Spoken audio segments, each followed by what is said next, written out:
say happy full moon in Cancer. It is quite a time to be alive.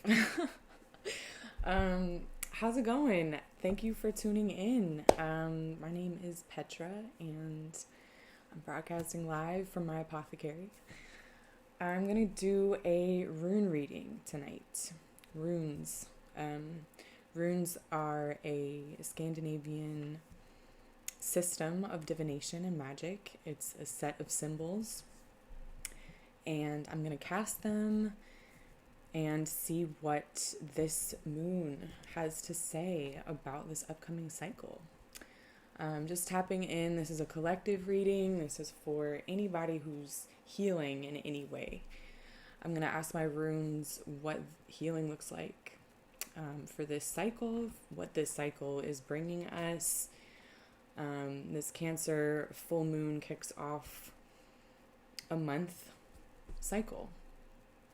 So this message applies for the upcoming month as well as like a 6-month kind of cycle. I always go back and look at the readings that I did or received 6 months ago when I hit a moon, or even just go back and look at my journals or something, because whatever happened. So right now there's a Cancer full moon. 6 months from now, there will be a Cancer new moon. So when that new moon comes around in Cancer season, I like to go back and look at when that full moon happened in the opposite sign, right? So we're in Capricorn season. So full moon is going to be opposite of that. It'll be Cancer. So this message applies for this month, like this moment right now that's beginning with this full moon, and that cycle, but also that 6-month range. With like a little, reflection in 6 months. So this message is for anybody who's healing, anybody who is on a healing journey, going through healing, whatever that means to you. This is for you. I hope that this finds people who can find it useful. I really appreciate everybody who's tuning in and listening right now. Thank you for subscribing, liking, all that. If you work with runes, please feel free to work with these runes. Consider this an offering of runes that can bring in healing. That's how I'll be using it. I will combine the runes that I pulled tonight into a single sigil, which is called a bind rune. So I'll create a bind rune after I do this video, after I pull them, and I'll post that on my blog. I'll put that link in the description. I also have a shop that I'm currently stocking with lots of extracts and stuff that I'm brewing on these shelves behind me. So I'll put that link, everything in the description below. Thanks for being here. Thanks for listening. Thanks for being present with me. I'm going to just bless the space, clear the space a little bit first before I get started. Just take a moment to clear out any residual energies or entities that might be lingering around from earlier today.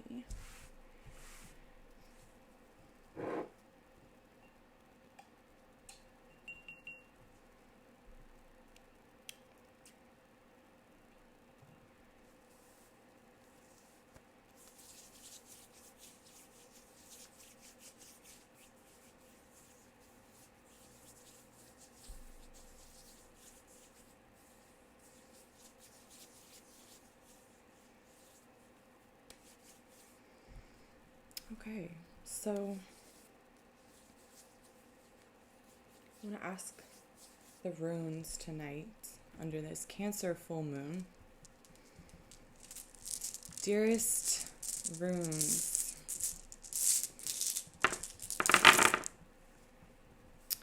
what does healing look like What is healing for this lunar cycle?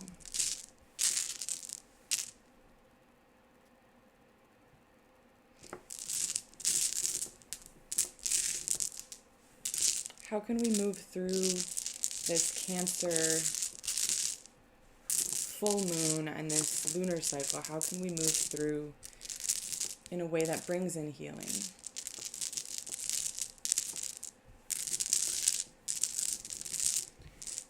What does healing look like? What does healing look like?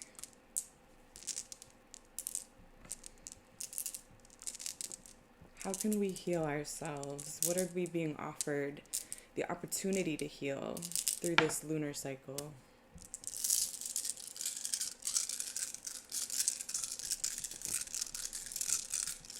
What does healing look like?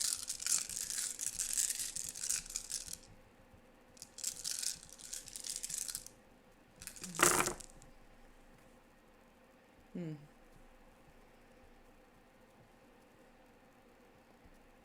Hmm.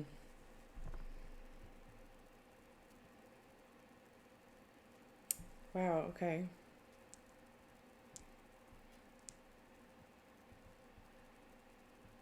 Only 3 runes showed up face up. A couple of them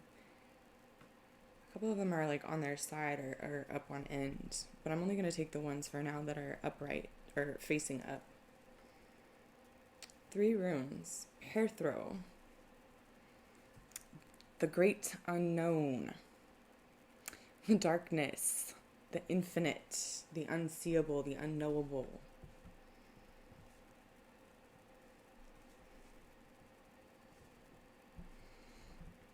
The horse. Ehwaz. Ehwaz? I never know if I'm saying that one correctly.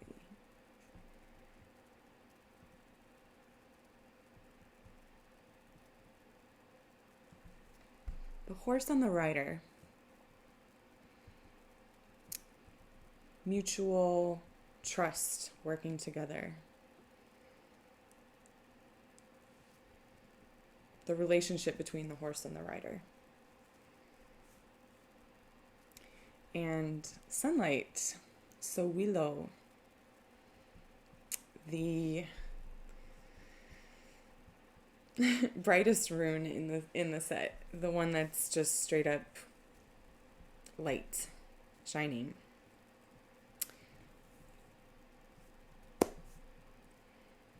So we've got 2 opposites. The unknown, the darkness, and the light.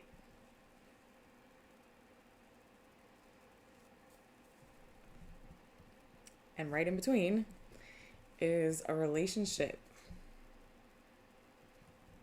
You couldn't get more direct than this.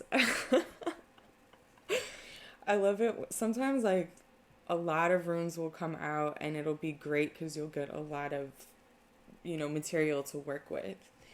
And sometimes it'll just be a few runes that will appear and it'll be great because it'll be a very direct, very clear, no bullshit about it message. I might look at the ones that are like on their end, but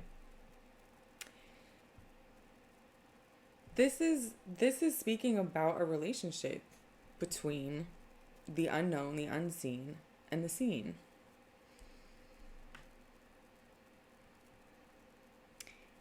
These are polar opposites. Sowilo, the sun, and Perthro, the unknown, the abyss. This rune is darkness. It's literally that going out of a light. Like, I think about it as Sagittarius type, mutable type fire energy, which is darkness, right? It is descending into darkness. It's a light going out. Which has this opening up of possibilities. It's like if you imagine sitting around a campfire late at night and it's bright, right? When the fire's going, and people are sitting around it, and there's a lot of activity, and there's stories and food, and but as the light gets lower and it gets later in the night, right, more people, the activity dies down, people go to trickle off to bed, and that's when the conversations happen that are really like deep, right? That's that Sagittarius energy to me, of like sitting at the embers of a fire that's kind of burning out, and the stars are getting more clear and the darkness is getting like bigger and bigger, right? Like as that fire dies down, the darkness around it gets so much stronger, right? And you can kind of, that's when people sit and like really talk and get like deep and philosophical and kind of go into the unknown, right? That's where wisdom comes from. That's where this, like, the great unknown, right? We have I'm painting it in a beautiful picture because we have a lot of fear around this principle, the great unknown. We have a lot of fear around what we can't see, right? We have a lot of fear of the dark, fear of what's unknowable, what's unseeable, that what's out there.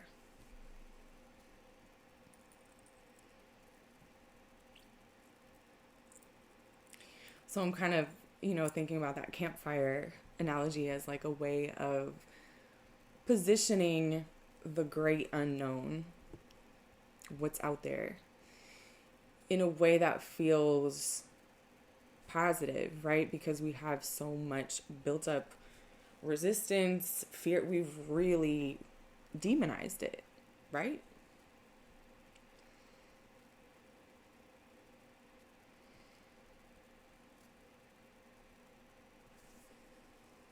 But I love this rune. I love Perthro. To me, it is about initiation and learning and like growing and expansion. It's like that unknown territory. Very Sagittarius to me. It's like diving, like going out into the unknown, and how much that's about possibility. That's where all possibilities actually are, right? It's about expanding. Look at the way the shape expands outward, right? It's going out into that night darkness. It's letting those embers die down and burn out so you can get a clear vision of the stars, right? It's that peace and quiet that you get after all the activity has died down, where you can kind of think clearly or see clearly or have that expansion, right? Sagittarius, right? The philosopher. It's like we wouldn't have that. That is what that kind of light actually looks like, right? Darkness. And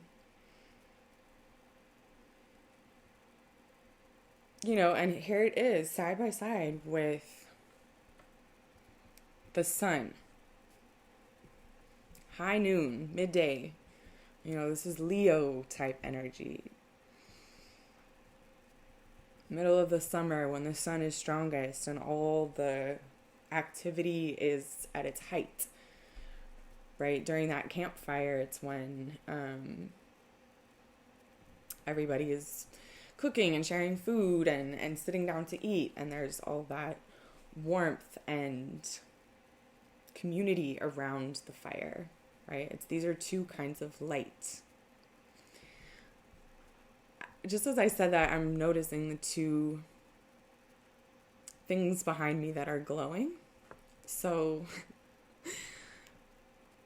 on this side is a candle, which is a source of light. It's on fire. But if you see this jar that's glowing, I'm really just noticing how much it's glowing. It's a jar of oil, with flowers in it, it is not, there's no light source over there. And it is completely reflecting. It must be reflecting these lights. I mean, obviously, it's not reflecting that light, but it looks like it's glowing. That is intense. I'm really just noticing that. But it's exactly, it's exactly the principle I am talking about here. Two different kinds of light. So this is actual sunlight, like fire, a source of light. And this is darkness, right? This is the reflection. This is the reflection of that.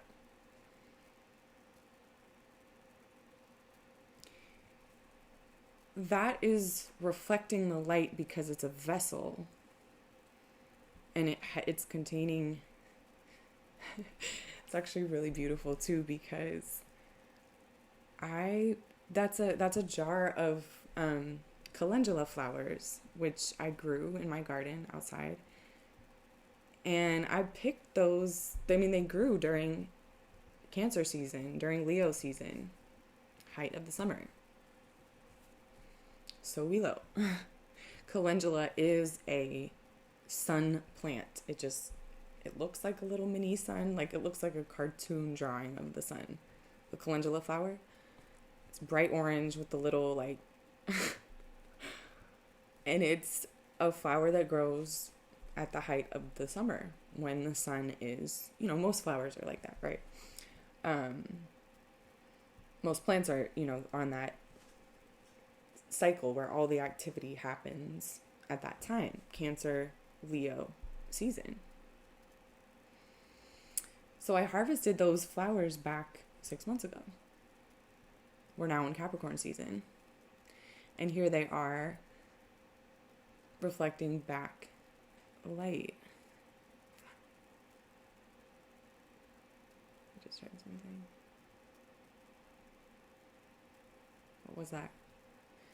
I have raccoons that show up from time to time. Okay, where was I? Yeah, reflection, two different kinds of light. The darkness, which reflects the light, absorbs it, all possibility, right? The void. And expression, the light that is expressed, the sources of light. And in between is trust. The horse and the rider. It's like they both have very different roles, the horse and the rider. They don't have the same strengths, they don't have the same capacities, they don't have the same abilities. They function in two completely different realms, right? The horse has all this power in a certain way, in a certain field, in a certain, right? It has that physical power, that earthly, like it can, and we have this mental power. We have this power in this other way. So there's this unification of two opposite elements, right? The rider of the horse is making decisions and choosing direction and directing, right, the horse, and the horse is putting all their power and their strength into that direction. It's total trust between the two for that to work, right? It's not going to work, and you see it very clearly if you've ever tried to get on a horse that didn't trust you. It does not work. Right? That is the most innate thing you will learn from being around horses. If they don't trust you, you're fucked. Right? You're screwed. It's like because it has so much power, and especially if you're on it while it's moving, you're totally fucked if you don't have mutual trust. If you're not able to trust it and it's not able to trust you. If it's not confident with what it's doing and you're not confident with where it's like there's this reflection of opposite elements. So you can see that in the structure of that image, right? It's these two, it almost looks like two horses, right? Like facing each other. That it's so, yeah, wow. There's a lot of jagged. I'm excited to put these three together in different combinations. So it's like trust. This is asking us, or this is giving us this image of trust, mutual trust between the light and the dark. And what does that really mean?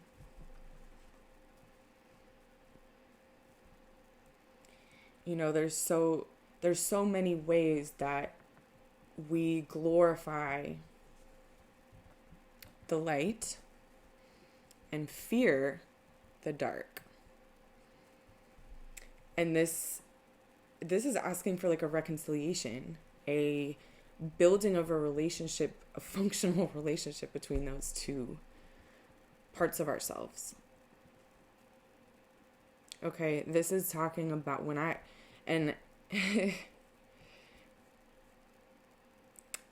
say dark, like this is not, I think a lot of people, we really associate, you know, the darkness with bad, so much to the point that when you just say that, it's like we automatically think about, okay, shadow work, right? That's a super popular thing right now. Everybody's talking about shadow work. I just heard something. Hold on.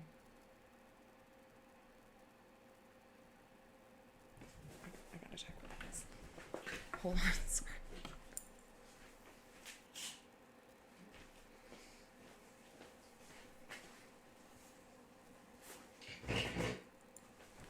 Okay. Shit, I'm sorry. Fuck. Okay, where was I?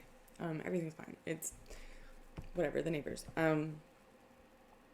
Where was I? I was just getting good too. Okay, yeah, mutual trust, light, dark. Yeah, we're so afraid of the dark. It's like, yeah, we're so afraid of the dark. And I think that there's this real, you know, it's just association with darkness as like things that we're hiding, things that we're ashamed of. And oftentimes when we talk about healing, especially, right, in the healing world, light, you know, is, we want to bring things to the light.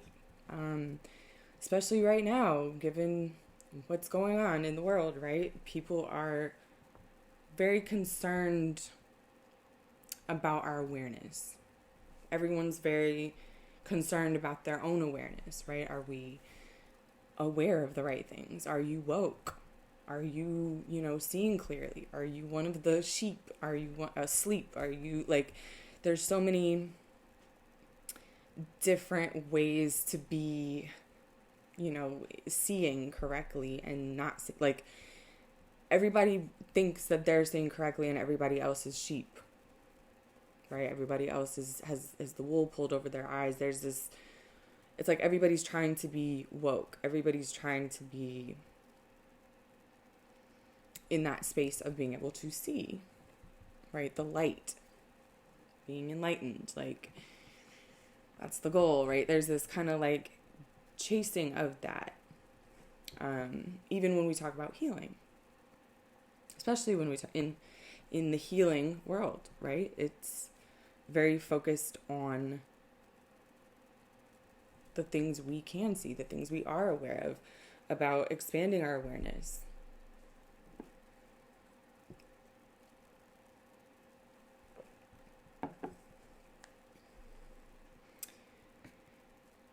And there's a lot of fear of what's in the dark. Right? There's this hierarchy that we have. If we're not afraid of what we can't see, we prioritize what we do see, right? Where we focus on what we can see. Like this is, this plays out on so many different levels. People are literally afraid of the dark. Like, the actual shadows, like have to keep a light on, or, you hear something or you're like, what was that? You turn the light on so you can see, right? There's that very physical reality of just being afraid of the dark. Darkness being a cover for bad behavior, right? For evil things, for like lurking energy, right? That boogeyman type energy is really placed on darkness in that physical, just like people are literally afraid of the dark. But if you go with the campfire metaphor, right, where there's this light source and it has a certain range, right? Within that range, you can see really clearly when it's really bright, right? You can see everything that's right around the fire. If you've ever been, I've been camping a lot, so I don't know if you've never been around a fire outside, you might not know this phenomenon, how depending on how bright it is, that's how far away you can see around the fire, right? So if you step far enough out of range, you can't really see when you're in range.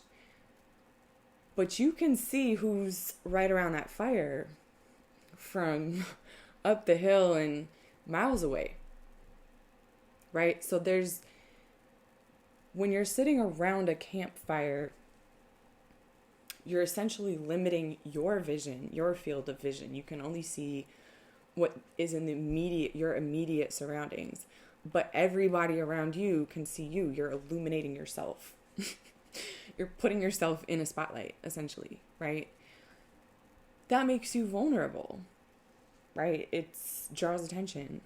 You can't, that's how if you see in the movies, right? There's always that scene where people are like sitting around the campfire and then someone is able to sneak up on them and they're just all of a sudden right there. You can totally do that in real life because of this, right? It's like you could be standing right outside a big group of people, and if their only light source is that fire, they're not going to see you. So it's like that should show us, that does show us, this is showing me right now, like how it's not a hierarchy, number one. It's a mutual relationship. One creates the other, right? The light source and the darkness are in mutual relationship. There's no, if anything, the darkness is, it's more advantageous to be standing in the dark than standing in the light, right? In that scenario. So this is like,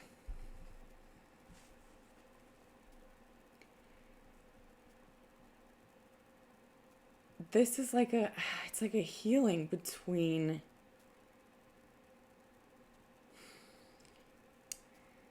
just that relationship. We all have a particular relationship to that, right?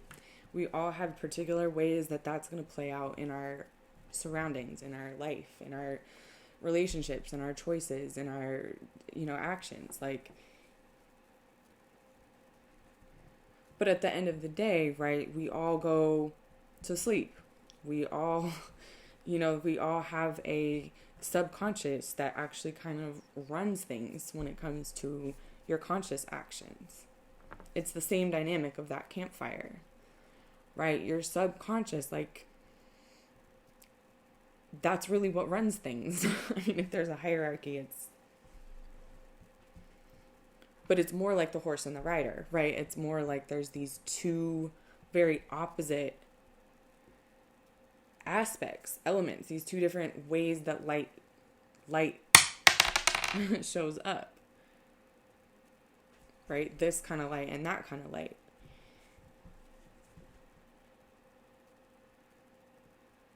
And I think, I'm thinking about how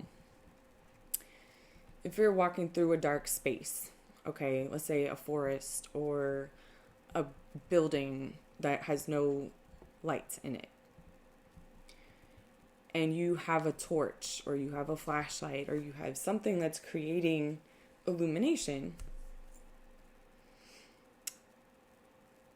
you can only see what's in that direct field of whatever's being illuminated. So, the point of a flashlight is to project that farther. A lantern is more like, just lights up the closer area, right? So there's different, like, however the light is moving, that's whatever direction it's going in, that's what's going to be visible in that space to you. And I'm thinking about how just by nature of shining a light on something, you create this darker space, right? If you were to turn the light off, you see everything differently, right? So as soon as you turn that light on, you're instantly creating this dynamic between light and dark, and you're heightening it, right? The lighter you make something, the brighter that flashlight is, the more you can't see what's to the left of it. And I'm thinking about how if you get spooked by what you can't see, right? If you go, oh, I only trust what I can see, I can't trust what I can't see, right? It's those shadows start to look scary, right? Those shadows start to look like they're coming at you. And the more you would react with your flashlight, the more, the brighter you would shine it, or the faster, you go, what was that? And shine it over there.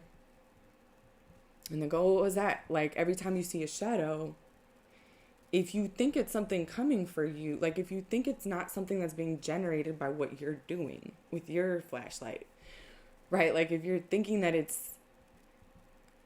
that darkness is not being created by the fact that you're shining a flashlight, like that movement, every time you move it, the shadow moves. You're like, oh, fuck, what was that? You move it faster. You could really fuck yourself up, right? You could really get caught up chasing your tail, or, running from your tail, even worse, right? Like being chased by yourself. And I think, right, that's what this beautiful horse principle speaks to healing. It speaks to finding a mutual trust, a relationship, understanding the relationship between the two, understanding that it is a relationship. It's not just like, if you only try to focus on what you're consciously aware of, you can't ever really make any changes, right? So like, for example, let's say you're trying to get yourself out of debt, or you're trying to get healthy, right? You're trying to work out, eat better, do something that is your actions, right? Is what you're doing, your expressions, your creations, your light, right? Like what you're putting out into the world. Like you want to change your actions. But let's say you have a bad habit, right? Like let's say you have a bad habit spending money reckless, or you have a bad habit of eating, reckless foods, or staying out all night and not getting any sleep, right? Or something that's like taking a toll on you, that you are doing physically, you're doing outwardly, right? And you want to change this outward thing. A lot of people never actually can change their actions because they don't look at the subconscious root for why they were doing those actions in the first place, right? This is why when you see people like get super drunk or inebriated and whatever, like on drugs, whatever, like, or they get like, scared for their life, or like reckless, whatever, for whatever reason, you'll see like when you see the subconscious, like or even when someone has to react out of like really quickly, right? Like if you see somebody react instinctually, you'll often see their subconscious jump out. That's where you make decisions from when you can't think things through, right? Your subconscious is your darkness. That's where you go when you're asleep, when you're not thinking straight, right? Like what do you do when you're not aware? Where is that coming from? Right? So it becomes this, if you're only focusing on your behaviors and you never look at your subconscious, you can get stuck in this loop. Right? Same thing in relationships, right? If you know,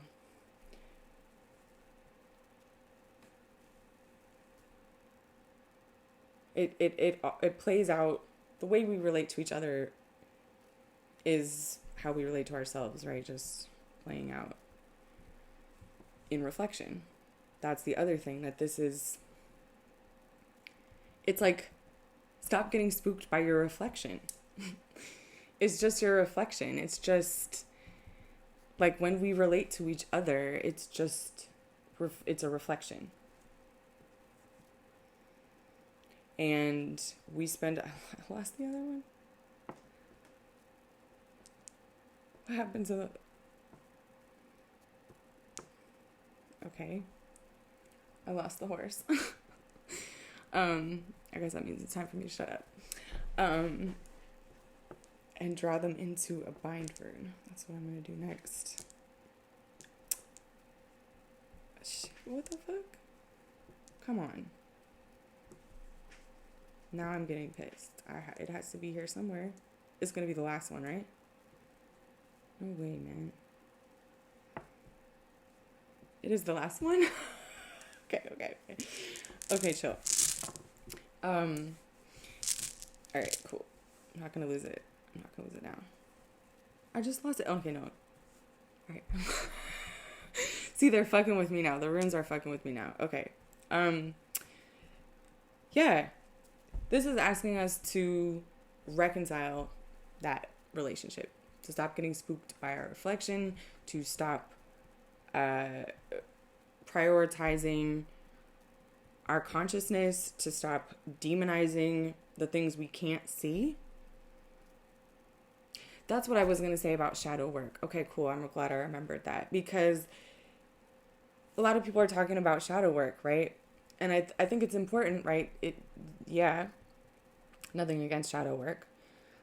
But I keep seeing people defining your shadow as like the things that are, you feel guilty about, or you're trying to hide, or are bad, or you feel bad at like your negative side or something. And this is really showing me how it's like, there's always going to be something you can't see. You're not able to illuminate everything all the time. Like, you're not able to see everything, perceive everything all the time. You're seeing what you're seeing, and that means there's a whole bunch of other shit you can't see. That doesn't mean that stuff is a boogeyman. It's not. It just is what you're not seeing. It can harbor, right, like a boogeyman type energy, but it is not necessarily that. And the more that we demonize it, right, the more we run from it, or try to avoid it, or try to like ignore it, it's just, we have such a weird fucking relationship to it. It's like our subconscious, right? We're really afraid of it. It's like, it's making me think too about how, aging or getting sick, becoming really vulnerable. That's often when your subconscious stuff comes up, right? If you've ever had like a family member go through surgery, or something really traumatic, that's, where they're kind of, their filters are down, or they're not able to be themselves, they're not in as much control over how they express themselves.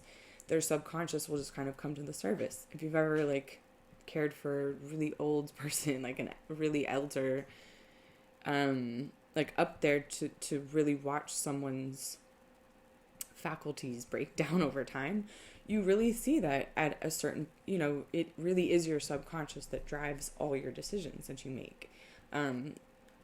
That's what, it's always there, even when your mind stops working and you can't think things through and you can't remember what someone told you yesterday. It's going to be what you subconsciously believe to be true. It's going to be how you look at things.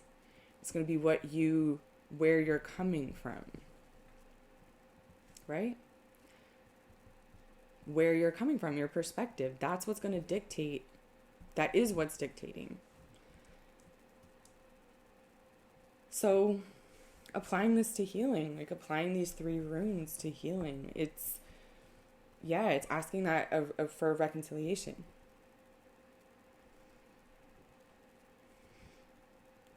It's asking us to stop being scared of our shadow, to stop being spooked when our reflection moves, when we move. Things are changeable. It's I feel like this is also speaking about this Cancer water cycle that's starting out with the moon. Cancer is at home. The moon is at home in Cancer. And we're currently, in dead of winter. So, at least in the northern hemisphere, right? And the moon is at home in this we have this full moon in Cancer in the middle of Capricorn season, right? And it feels to me like this smooth, flat surface of very still water.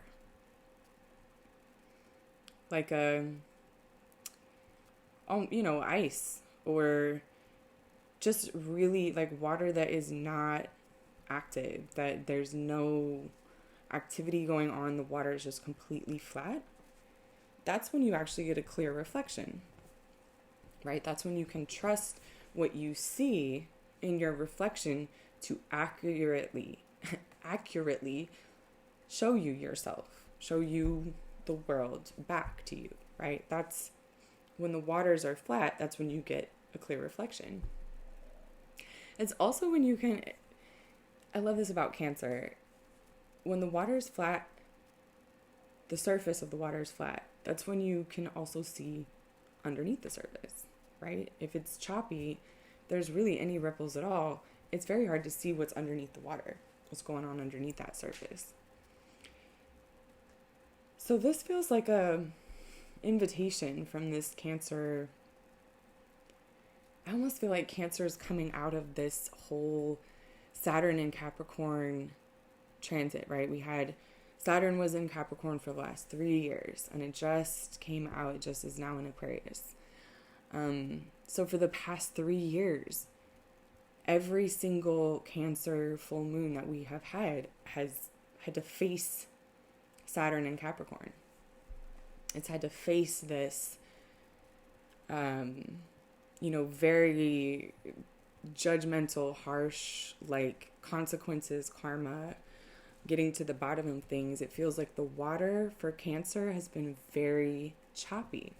Just the water, period. That for the past 3 years. It has been not a clear reflection. Not clear reflections. Very distorted reflections because the waters have not been still. And I almost feel like I'm wow, what a beautiful message. Looking at them all 3 together.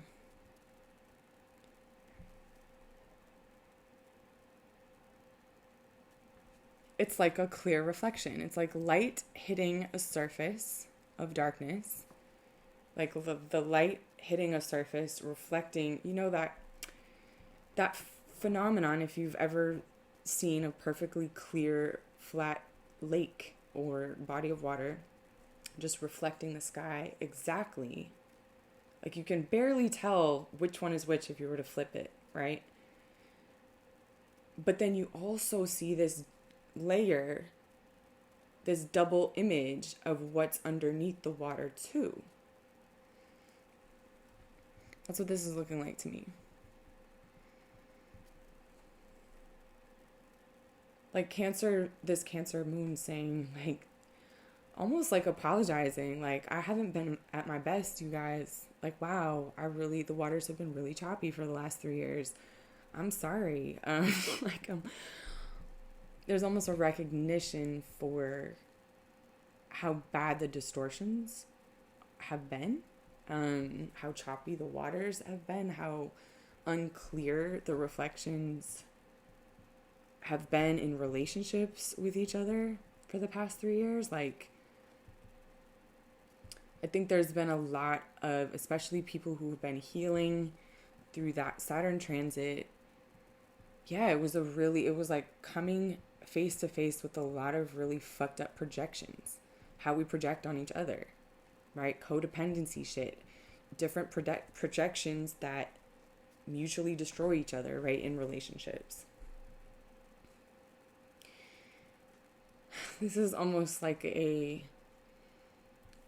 big sigh of relief on this Cancer moon is going, okay, it's safe to look. There's, you can look in your reflection. Take a look at it's finally still, like, this is what Cancer wants to be able to do, this principle. And when the moon is at home in Cancer, it's like that is the moon too, right? It's reflection. It's all about that reflective quality. So, yeah, this is an acknowledgement that the past 3 years, that ability to reflect clearly, and so therefore see in the darkness and the light, see both and see how they're related, right? And connected, that has been compromised for the past 3 years. And there's this acknowledgement of, like, how choppy the waters have been. And now an acknowledgement of, like, okay, go ahead and take a look now.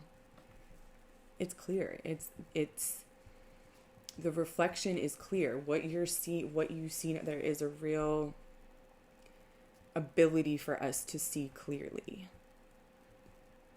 To see ourselves clearly in relationship with each other, to take a good look at our subconscious, at our dreams, like not just our shadow work, like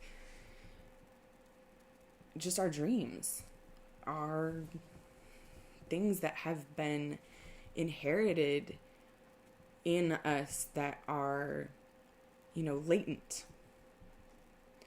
Right? There's a lot hiding in your subconscious. It's not all bad. It's not this boogeyman, right? There's a lot of things in you that you acknowledge, that is unseen, unhidden. You haven't seen it yet. The only reason you're not seeing it is because you're not looking at it.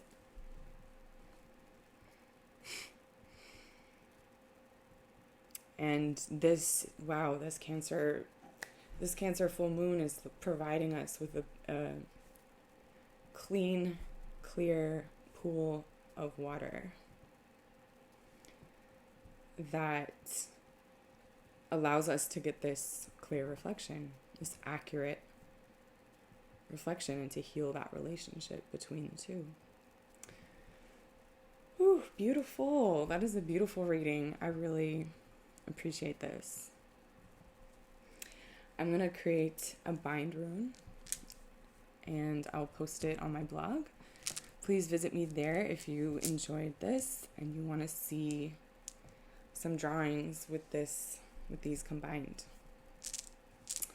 Thank you so much for being here with me. Subscribe, like, share, comment, all that good stuff. I appreciate your support. And I will see you next time. Until then, sending you protection if you want it. And I'll see you around.